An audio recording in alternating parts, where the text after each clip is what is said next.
For this session, I have three stellar guests. We are going to discuss some really surprising topics on how Snowflake keeps surprising its users and going beyond expectations. We're going to talk about Snowpark, we're going to talk about Iceberg Tables, we're going to talk about streaming, and we're going to discuss these topics, your questions, with some of the leaders at Snowflake developing these tools. So I have here Chintala, James Malone, and Tyler Akidau. I love working with them at Snowflake. I worked with some of them before. But before I continue, I would like to have each of you introduce yourself. So let's start with Sri. Hi, Sri. Hi, everyone. I'm Chintala. I'm a senior product manager here at Snowflake. I've been at Snowflake for about 2 years now, and I mostly focus on our extensibility features, which include Snowpark, and currently I'm working on Snowpark Python, and I'm excited for this discussion. I'm really excited about Snowpark too. How about James? Tell us a little more about you. Thanks. Hi, everyone. I'm James. I'm very privileged to work with a bunch of product managers who spend a lot of time thinking about storage and data pipelines at Snowflake. And today I'm really excited to talk more about Iceberg Tables and what we're doing with Iceberg at Snowflake. Iceberg Tables are exciting. Last but not least, Tyler Akidau. Let's talk about streaming. And please, but before, a little intro for those that still don't know you. Thanks, Felipe. Happy to be here. My name is Tyler Akidau. I'm a principal software engineer. I lead the streaming efforts here at Snowflake, and I'm really excited to talk a little bit about what we've been up to. Let's talk about streaming movie data in real time. Let me start with the question to Sri. Let's talk about Snowpark, especially because some people are very excited about Snowpark, and some people are not sure about what is Snowpark. Is it libraries, concepts, languages, runtimes? How should we understand it? Yeah, great way to start it off. It would be a great question. Right. And as I'm talking to customers, I get this question as well. So hopefully we'll bring some clarity to that today. So we are using Snowpark as a way to reference all of the new functionalities we're bringing to the Snowflake platform that now allows our developers to work with languages than just SQL. Think Python, Java, Scala. If you're a developer, we want you to enable you to work with Snowflake and your data in Snowflake in your preferred language of choice. So that said, the Snowpark umbrella necessarily consists of three major components, which is the API or the client-side APIs we're providing users, and the server-side functionality, which essentially consists of functions, different flavors of user-defined functions, and stored procedures. So I call this the three-legged stool. So you can think of Snowpark as API, functions, and stored procs. So now let me tell you a little bit about each of these components. So on the client side, you have the API. So like I said, we support Python, Java, Scala now. And the way we've designed these APIs is we want to bring users familiar programming concepts, such as data frames concepts. So if you're a developer who are familiar working with data frames, you can now come in and write your queries. You can write data frame queries in your language of choice. And what the API is doing is it transparently takes your data frame style queries, converting it into SQL very transparently. That way, all of your data frame operations are getting pushed down to Snowflake, and it benefits from the scale and performance of the Snowflake engine you already know, except that you're now working with your language of choice. But like I said, Snowpark is just more than just a nicer way to write queries, right? So what we've did is on the engine side, we've also built in a sandbox. We're able to host different language runtimes. So we have support for Python and Java. That means if you have custom code, you have custom Python or Java Scala code, you can now bring it and run it natively on the Snowflake engine. So you can do this multiple ways. One is you can come in, directly create Python or Java functions, different flavor of UDXs, like you can do scalar, UDTFs, vectorized UDFs, whichever contract you need, and do that. And also from the API side, as you're authoring your pipelines, you can also use decorators. You can create UDFs as part of the API. And what we're doing is the API transparently packages up your code and is creating the right contracts on the server side. So which is pretty cool. So that covers the API and the functions. But you might be thinking, okay, I get this. Sure, you're saying you have an API client. I'm probably using my notebook or my preferred IDE tool. I authored my pipeline, which is great, but this is still running on my client. So where do I run these scripts? And the answer to that is stored procedures. So you can take your Snowpark Python code, wrap it in a stored proc, and you can use some of our existing tools such as TAS to orchestrate your pipelines. So that's one very common use of stored proc, but also stored proc gives you a lot more flexibility than UDXs. That means you can also do training, and I'll pause there, Felipe. That's the three-legged stool and how I would describe Snowpark. I'm going to come back to Snowpark, but I want to ask James now. Tell me a little bit about what is Iceberg. Why is Snowflake excited about it? Yeah, absolutely. Okay, so what is Iceberg? So it helps to understand Iceberg to talk about what people are doing with their data in cloud generally, especially when they're trying to create data lakes or data meshes or the like. And often what people are doing is they're putting a bunch of files inside of a blob store, which is great. Blob storage is cheap, it's durable, it's very fast, it's awesome. The challenge is when you want to do high performance analytics on a bunch of data that you have inside of a blob store. So for example, say you have 1,000 Parquet files and they're in Amazon S3. A query engine doesn't necessarily know, do these all tie to one table? Are they 1,000 different tables? Are they two tables with 500 Parquet files each? And if you define it in one engine, you don't necessarily have a shared view across multiple engines. So if you're using Snowflake and then maybe you have some Trino somewhere, it gets to be very messy trying to do analytics on all of these files. So a table format, which Iceberg is a table format, helps to solve this problem. It essentially defines what a table looks like on top of a bunch of files inside of a blob store. And it not only allows you to have a consistent view of a table across multiple engines, but it also enables really advanced functionality like schema evolution, partitioning, and it can help performance. So Iceberg helps you do high performance analytics over a ton of files inside of a blob store, which is why table formats and Iceberg specifically have become so popular. They make it possible to do really high performance computing on just a bunch of data for very common storage patterns. Cool. So now we're making storage, giving alternatives to people with the storage and how to interact with the rest of the world. Yeah. I want to ask you, when do you choose between native tables and Iceberg tables? But I'm going to come back to you because now it's Tyler's turn to blow to surprise us. Tyler, why are you excited about streaming? Or what has you the most excited about it in Snowflake? There's a bunch of stuff I'm really excited about, Felipe. I think number one, top of the list, if you look at stream processing systems today and historically, the biggest challenge is ease of use. They've been so hard to use and especially very hard to maintain. And if you think about Snowflake, Snowflake has, one of the key pillars that Snowflake has been built on is that it's easy to use. And so we're bringing that sort of, simplicity to the world of streaming. At the same time, we are expanding the semantics of streaming to really cover the breadth of things that customers want to do. A lot of streaming systems historically have cut corners, either for simplicity or because they're really trying to hammer on low latency. But there's a big breadth of latencies that people want to address, and so we're going to, we have the opportunity to really expand what you can do with streaming within Snowflake. And then on top of that, really excited about the integration with everything else in Snowflake. So the data sharing, the governance, being able to do all this side by side with everything that you already do within Snowflake is really powerful. And then just from kind of the geeky perspective, for those of us working on it, it's a great opportunity for us to continue to push forward the state of the art. So things like watermarks, graceful evolution, how do we bring those into the product and really push them forward? That's exciting. For those that don't know, Tyler has been pushing the state of the art for years, and it's super exciting to see him doing this at Snowflake now. And not alone.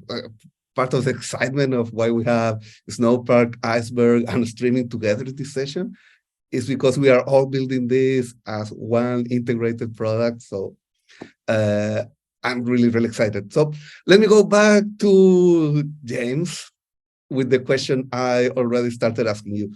So we have the Snowflake native storage, the one we used all this time. When would I choose Iceberg storage? Good question. Okay, so we have recently announced and launched what we call Iceberg Tables. And you can think of Iceberg Tables as very similar to Snowflake Tables in terms of features, in terms of performance, in terms of platform compatibility. And our goal is to offer as much Snowflake functionality as we can that's based on our own internal storage, to open formats, specifically Parquet and Iceberg. And importantly, we've also moved the storage boundary. So Iceberg tables use customer supplied storage instead of Snowflake supplied storage. The two tables are designed to actually work very closely. And our view from inside of Snowflake is, unless you know that you're using one table versus the other, you should be unable to tell in terms of performance, in terms of feature set. So it does beg the question of which one do I choose and when, which is a good question. There's a few criteria that you can use. One, some customers want to work with files and some customers absolutely don't want to work with files. With Snowflake managed storage or Snowflake native storage, there's no files to manage. They're all inside of Snowflake managed storage. You don't have to think about things like files accidentally leaking out. With Iceberg tables, you're supplying the storage as a customer. So if you want to manage files, it's great. If you don't, then that's not so great. The second is around performance and security. With our native storage is vertically integrated. It uses Snowflake formats. It uses our proprietary storage format, metadata format. And that allows us to offer the best possible performance on our query engine and platform. We want to be very clear about that. With Iceberg tables, we're trying to do a totally open storage format. So we're using Parquet, we're using Iceberg, and for catalog, we're looking at what is being done inside of Iceberg. So if you have opinions on which one might be right for you based on your use case, your organizational needs, that's the second criteria. The third criteria is really if you don't necessarily need the open formats, then Snowflake storage generally should work for most of your use cases. What we're hearing from a lot of customers is that they want to use Iceberg tables when their storage pattern really demands that they keep things inside of a shared blob store. So maybe I have my data lake or data mesh on S3. So that third criteria is really the storage pattern and which storage pattern you might want to use. Customer choice and having the ability to decide what's the best pattern for what they're building, that's something. And we've seen in other sessions how people are using it. So I want to invite people to go deeper into these topics. Polita did a great demo. If you are watching the recording of this now, go and watch the recording of Polita and everything that we're doing here. And let me go back to 3 and let's talk about going GA with Snowpark. Since people have been able to play during public preview, what kind of fun things can they go and do right now? Yeah, so pretty much if you have any custom Python code that was running outside of Snowflake, you can now bring it into Snowflake and run it as, like I said, as functions, as procs. So any Python, Java, Scala code is fair game. And I want a little bit focus on Python specifically because we did just go GA with Snowpark Python. And what's interesting is the power of Python is it's an ecosystem, right? As part of the Anaconda integration, we're providing out-of-the-box libraries to help users simplify their day-to-day data tasks. So one common experiment or fun things you could do is how can you leverage these libraries to simplify your data pipeline. So for example, if you calculate the distance between two geopoints, you have the GeoPandas library. If you want to do forecasting, you have Profit, like Felipe wrote an awesome blog post. So the kind of experiments you can do are abundant, and your creativity is your limit. But in general, what I'm seeing is people are using the Snowpark API, both Python, Java, Scala, a lot as part of their data engineering pipelines to simplify their data wrangling and the other data manipulation operations. And then also the other popular use case is inference. You have a trained model. How do I bring that into my data organization and enable other data users to get advantage of that? So if you have a pre-trained model, you can package it up as a UDF, and then all of your rest of your data organization can just call that as part of SQL queries, which everybody knows how to do that. And then finally, as part of Summit, a lot of you might have heard this announcement where we've introduced a new instance type, which provides larger memory or higher memory, which means that now with all of the foundation we have with Snowpark and Snowpark Python, that means you can do machine learning training natively within Snowflake. So imagine you're able to train your machine learning model, save it to a stage, and then you can create a UDF out of it, and you're doing all of that in one system. So if you take a step back, we spoke a lot about what you can do with Snowpark, but why Snowpark is essentially the simplicity of it, right? Like James and Tyler were alluding to it, we want to have one single platform. There's a lot of governance and security benefits users are getting with it. And what we're aiming to do with Snowpark is to allow users to bring their compute to their data and not have to worry about managing and tuning other systems, and just have have one integrated platform to do all of their stuff also hopefully in a nice, easy fashion. I want to go deeper on like how people are doing ML and how people are bringing Anaconda packages, like I was able to do with Facebook Prophet. But before we go there, let me go back to Tyler and ask Tyler about what's happening with low latency ingestion in Snowflake, streaming ingests. Earlier this year, announced and launched a private preview, a new feature called Snowpipe Streaming. It really rounds out our ingestion story. To give folks context, just in case you aren't familiar, we have existing Snowpipe that is file-based. So use-stage files, we ingest them. The latency profile there is at about 60 seconds. Snowpipe Streaming brings to the table row-based ingest with lower latency. And so it looks a lot like a Kafka producer API, if you're familiar with that. You download a Java client SDK, link it into your binary, and from there you can open a channel to a table and start putting in rows. And those rows will show up in queries about a second or so later, a few seconds. And you get similar kind of ordering constraints as you do within topics from Kafka as well. So that's one way that you can use streaming ingest. The other way, because Kafka is such a pervasive presence in the world of streaming, we have a Kafka connector, which historically has run on top of Snowpipe, but we've ported it over to run on top of Snowpipe Streaming now. So you can just plug your Kafka topics directly into the Kafka connector, and off you go. Sort of from a systems perspective, Snowpipe Streaming is optimized for both throughput and for kind of trickle cases, both from the perspective of cost as well as supporting up to say gigabytes a second going into a table. So we're really excited about it, and yeah, that's really cool to hear. And people are already testing this. We've had quite a lot of adoption in the private preview, and the team is working hard to get us to a public preview relatively soon. Yes, and what are your customers saying about these tests? Do you have any? So I just spoke with a customer yesterday who's been using it. They've been pumping a gigabyte a second into Snowflake using it, and they're just super excited about it. They're really happy with it. So it's great to hear. We've heard the story multiple times so far. Those are cool numbers. I can't wait for everyone to be able to test it and play with it. Let me go back to Snowpark and Anaconda 3. Tell me a little more about how is our relationship with Anaconda working and what can our users expect from out? So when we decided sure, we need to support Python, right? If you look at data engineers, data scientists, Python is the most popular language right now, especially with the data persona. So when we decided to do Snowpark for Python, the natural next question is, what is the story around the Python ecosystem?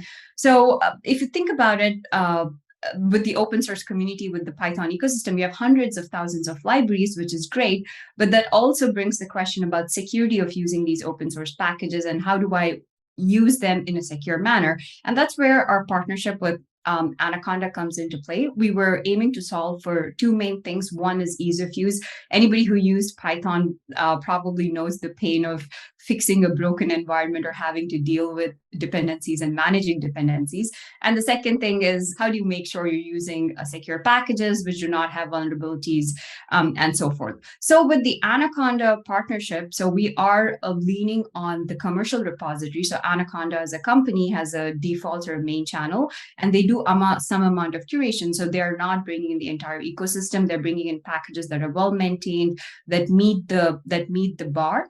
And as part of that, we're passing on that curation that's done by Anaconda to our end users. So we're only bringing in a subset of the Python ecosystem that are relevant to Snowflake users, relevant to the data users, and we're providing those packages out of the box.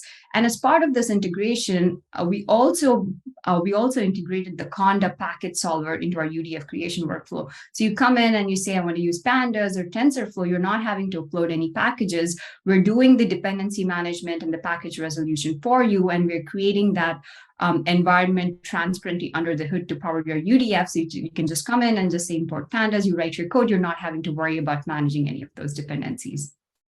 Yeah, it's really amazing how easy it's to manage it. And sometimes I have to bring my own packages, but being able to rely on Anaconda and this relationship, bringing things and growing this ecosystem, it's great. A question for James, as I was asking Tyler about what are customers testing this new stuff saying? What about Iceberg? Do we have customers already using Iceberg? Oh, absolutely. We have a good number of customers that are currently testing Iceberg Tables, which is in private preview right now.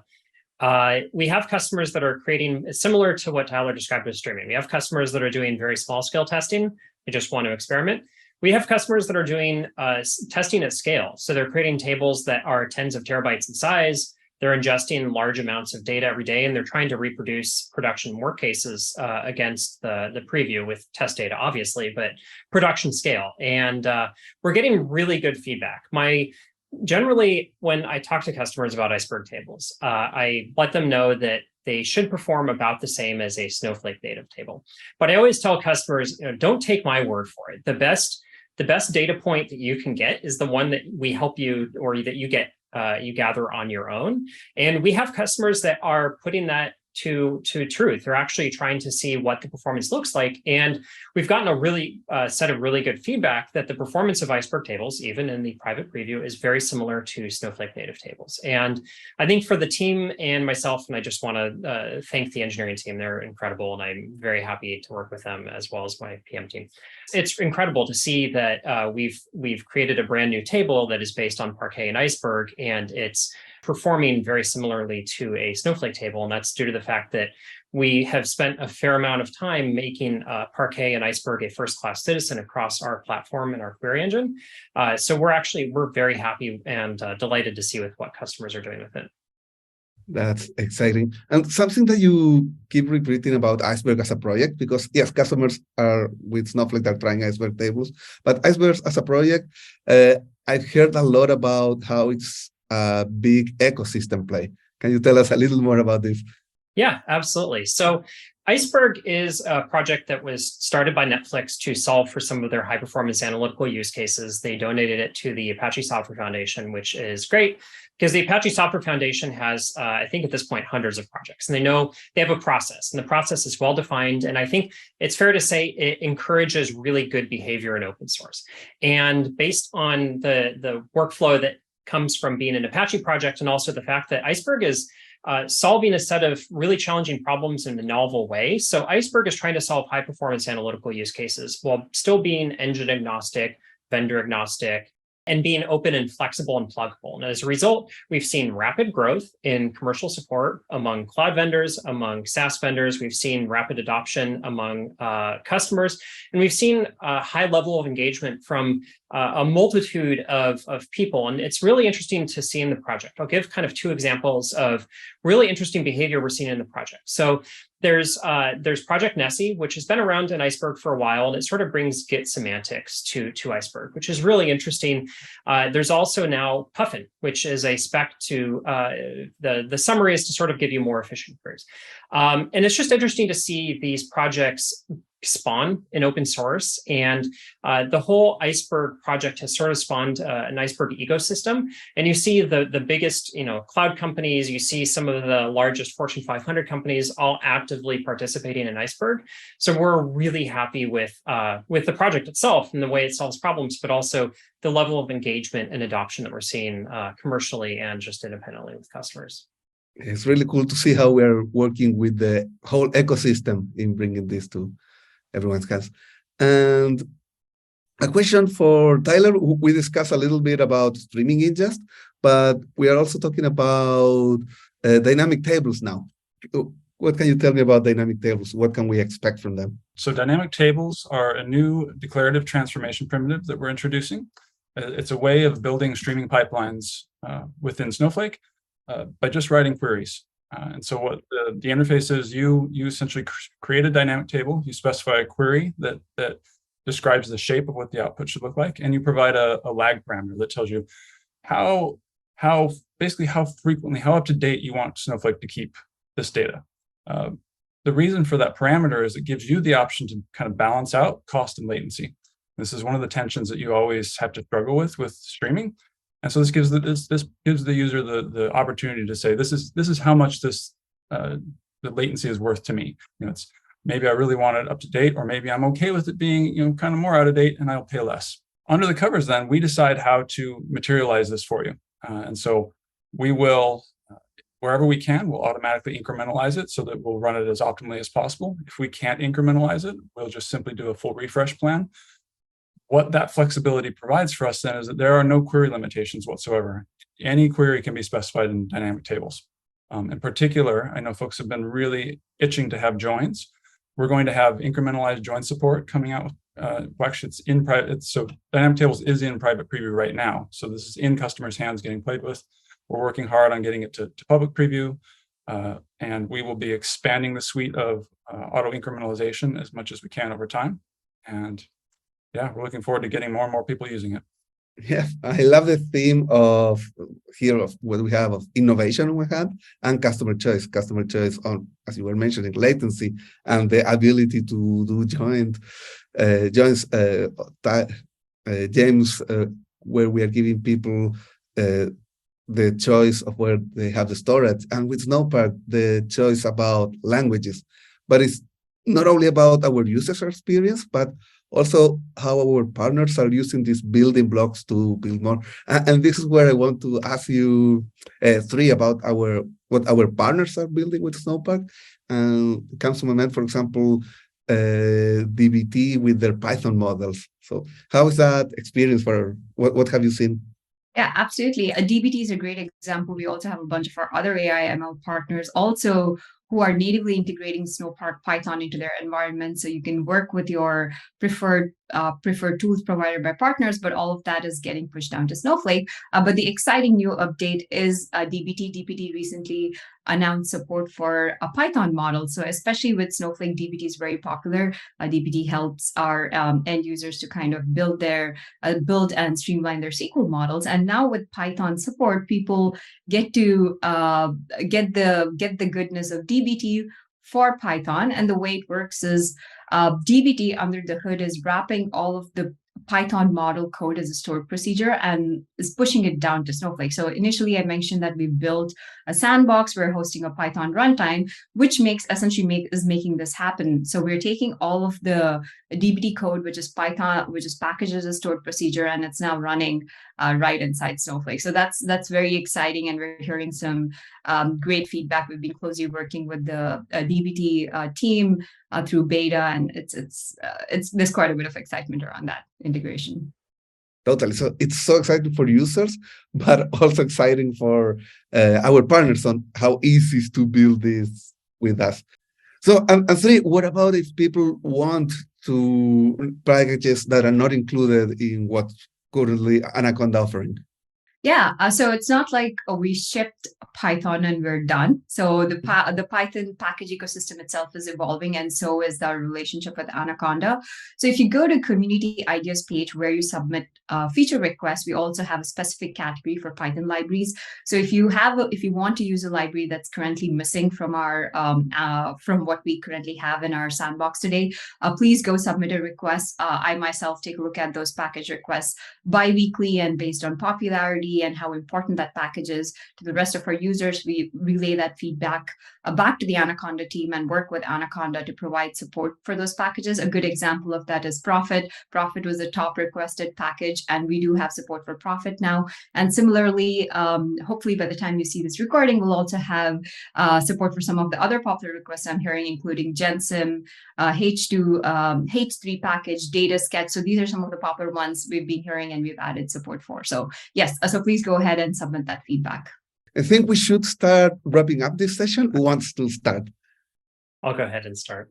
The topic of a unified platform has come up a few times. And I think it's fair to say a lot of these features will also cross over in interesting ways. And I'm really excited to see how customers use these features together inside of that coherent platform to do things that are either really hard or impossible elsewhere. Plus one to that, I can go next. So it's also like James was saying, Iceberg Tables, you should not be able to differentiate between native tables and Iceberg Tables, which means that you can also use Snowpark with Iceberg. And like the rest of it, our whole goal is to have all of these features work together to create an amazing experience for users. So I'm personally excited to, especially as we go GA, to see how people are going to simplify their existing solution architectures and move some of those workloads to run inside Snowflake. Again, this is a crawl, walk, run. I don't think we're done and dusted here. We have an exciting roadmap ahead with, especially for Snowpark, but also other parts of Snowflake, where we're trying to make this end-to-end developer experience more seamless. We have support for user-defined aggregates. The other common thing we've been hearing is external access. So we have an exciting roadmap, and we hope to continuing to enable people to do more. Yes. Tyler, your turn. Close us off. I will just very quickly kind of reiterate my top point from before. Ease of use. I'm super excited about the beautiful simplicity of everything we're building and how it all just makes lives easier for our customers. Thank you, Tyler. Thank you, everyone, for joining us. We are super excited to share this and other developments with you. Have a great day. And what shall be the necessary rights? Life! Liberty! The pursuit of happiness!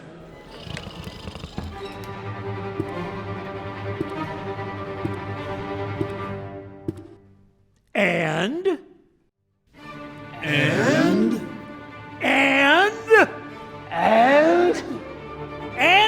data!